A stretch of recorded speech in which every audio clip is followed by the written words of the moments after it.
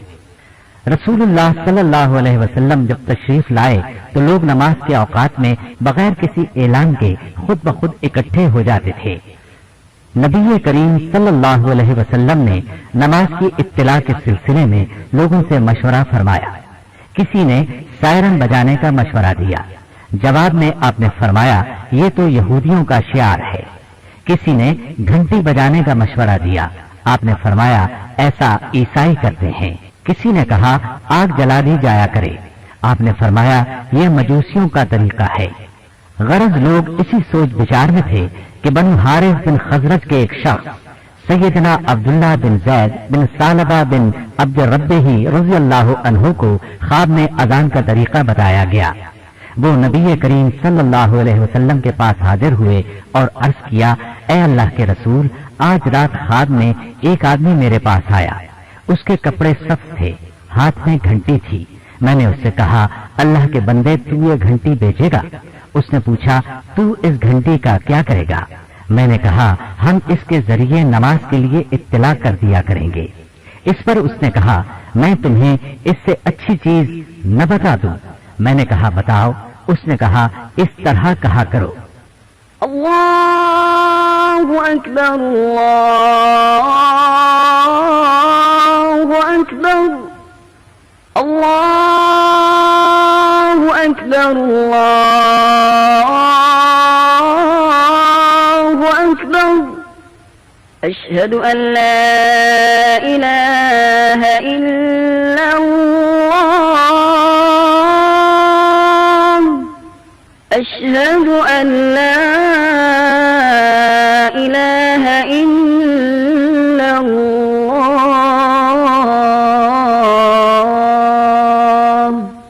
اشہد ان محمد رسول اللہ اشہد ان محمد رسول اللہ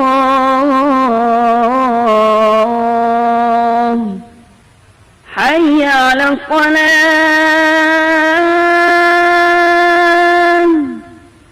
حی علی الصلاة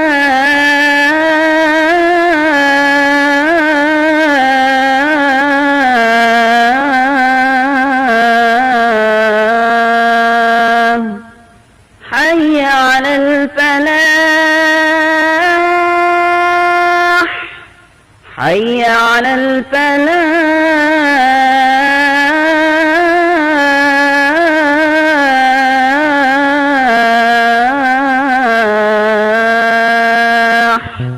اللہ اکبر اللہ اکبر لا الہ الا اللہ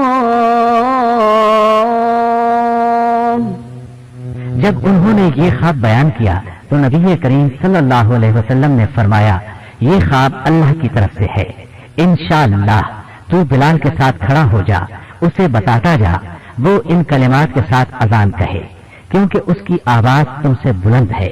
جب سیدنا بلال رضی اللہ عنہ نے ان کلمات کے ساتھ اذان کہی تو سیدنا عمر رضی اللہ عنہ نے اپنے گھر میں یہ آواز سنی۔ وہ بھاگ کر رسول اللہ صلی اللہ علیہ وسلم کی خدمت میں آئے اور عرض کیا اللہ کے رسول، قسم ہے اس ذات کی جس نے آپ کو سچا نبی بنایا، میں نے بھی ایسا ہی خواب دیکھا ہے۔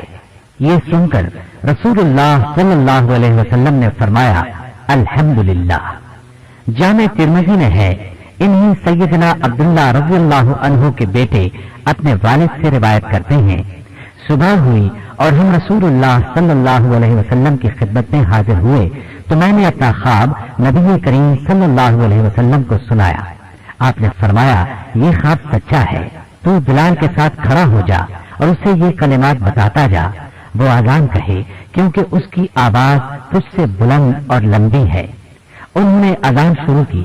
جو ہی سیدنا بلال رضی اللہ عنہ کی آواز سیدنا عمر رضی اللہ عنہ نے سنی، وہ اپنے کپڑے سنبھالتے ہوئے رسول اللہ صلی اللہ علیہ وسلم کے پاس پہنچے اور عرض پرداز ہوئے۔